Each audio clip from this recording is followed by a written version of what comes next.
Hello guys and welcome to SteveKnows. Today we are checking out Oculus's secrets within its firmware that you will love. We have new games coming soon, new tech and much more. So enough chin wagging, let's get started.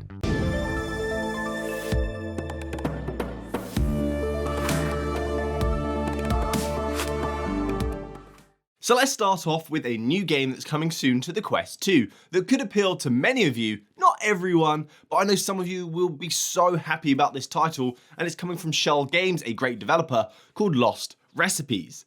This game launches at the end of this month on the 27th of January. 27th. It's only going to cost $15 and that's around £12. And this game is about learning ancient recipes from around the world, creating classic Greek dishes, Chinese dishes, even Mayan dishes who thought the world was going to end in 2012. And you go through this step by step, going through these recipes in VR so that you can make them in real life. I really love this idea, although some dishes have been modified because ingredients and stuff like that are not feasible in the modern day. But sometimes cooking is such a chore, and the thought of this game making it more appealing, and if you're young by the way, one of the worst things about being an adult that no one tells you is, what shall I have for dinner today? I know, I'll try an ancient Mayan dish. So all of these recipes are going to be found on the Shell website once the game is available, and I can't wait to taste some ancient food. So the new version 37 update is officially releasing on a rolling basis next week.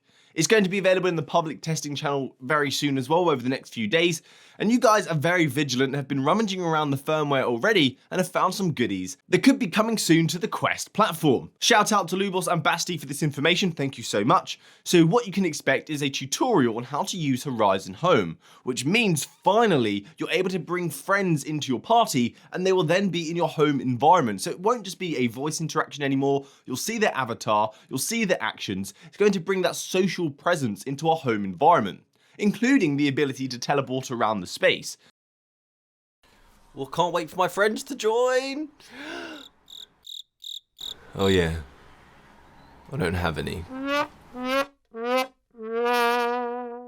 The feature also lets you move into Oculus TV, so you guys can go from watching TV, playing a game together, or just hanging out at home. I think it's quite a nice idea. We also saw something called Room Capture as well, which was mentioned a few weeks back if you remember. And what this does is it allows you to mark the walls of your home, the ceiling, furniture, tables. It lets you mark all of that so you know the boundaries of your space in the virtual world. So combining the marking of the desks, the sofas, and the real world, you're going to have a more seamless, comfortable experience in virtual reality, or when the metaverse is here, or augmented reality, because it's going to know what the boundaries are, so things that are in the AR space know what to interact with and where not to go. And of course, safety. There is also a new keyboard mapping for Apple's Magic Keyboard, which I know many people are going to be having, and the Logitech MX, a very common type of keyboard, which is great news for them pushing this out, because if they're pushing productivity, then having the keyboard mapping available is very handy instead of having their weird kind of custom pass-through overlay that they've got. It's nice to have the real thing. They're also adding some Facebook Meta social features, which would be interesting if this social feature becomes like an Oculus internal social platform for VR. Kind of a cool idea. What I mean like that, like it's a YouTube, a Twitter, an Instagram, but metaverse specific. I at least hope it goes in that direction. It probably might not be. They could just be integrating their already existing platforms, but I have hope. I look forward to getting the official list of features in this update, and I will share it with you as soon as I get it over the next few days. However, Oculus did tell me that these things that we're showing off here, found in the firmware, are not what's going to be in the version 37 update. So I am excited to see what's rolling out and to see what's going to be included in the update if these are features that are not included. Even though this isn't included, it does give us some insight into what they're working on and what could be coming in the future. If you want to try these out, I will leave the ADB commands down below in the description, so you can just copy and paste them into SideQuest, or if you're using ADB in the command line.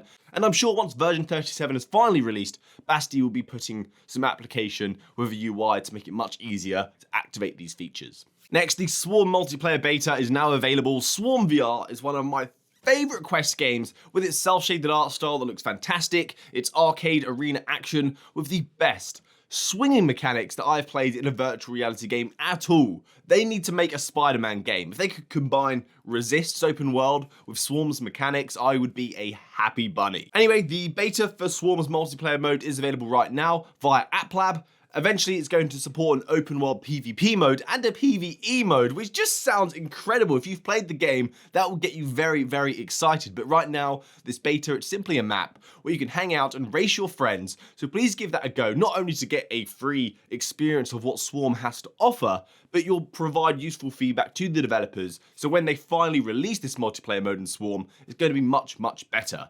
I will warn you, it is in its prototype phase though, but there is so much potential here, and if you're looking for it, it's called Atmos Arena, and I'll link it down below.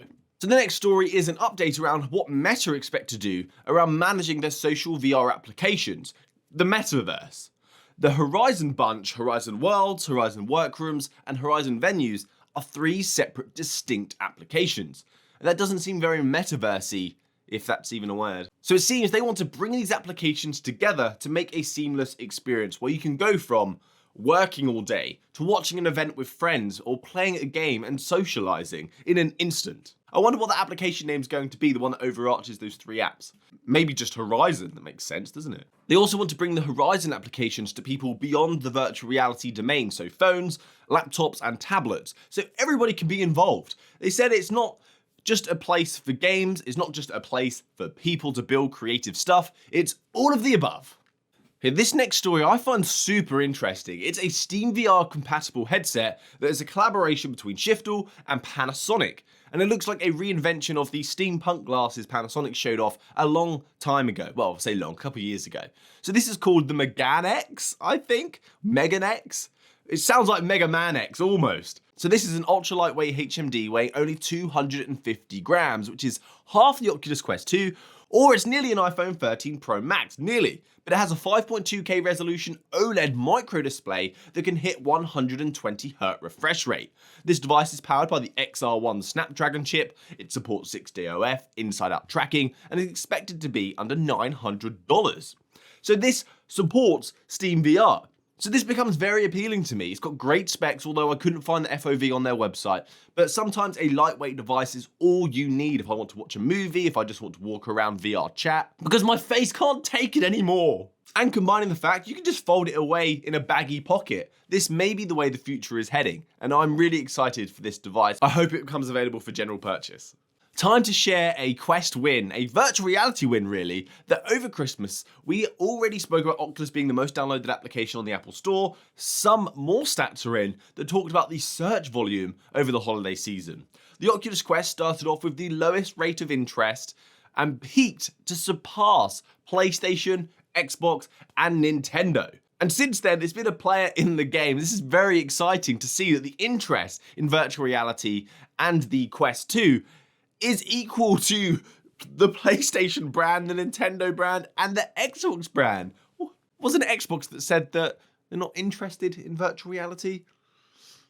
Let's talk about Quest Haven now, because it could fulfill some bucket lists for some people. And it's not called Quest Haven because of the Oculus Quest, it's because it's an upcoming tabletop simulator of which you could partake in quests. So they are wanting to bring the tools to enable games like Dungeons and Dragons, Pathfinder, Shadowrun, and it will also support flat screen gaming so the Dungeon Master can manage the game whilst the players are playing in virtual reality. It's adopting a model that would enable community-supported content as well, so this could become the tabletop simulator that many of us wanted, especially since the Quest is actually lacking in this area. They are setting up a GoFundMe or a Kickstarter, which is happening over the next month or 2, so keep an eye out for that one if you are interested. So that's it for me today, guys. Thank you for watching to the end of the video, getting caught up on the latest and greatest in the virtual reality space. Please consider subscribing, and hopefully I will see you next time. Happy gaming! Good day!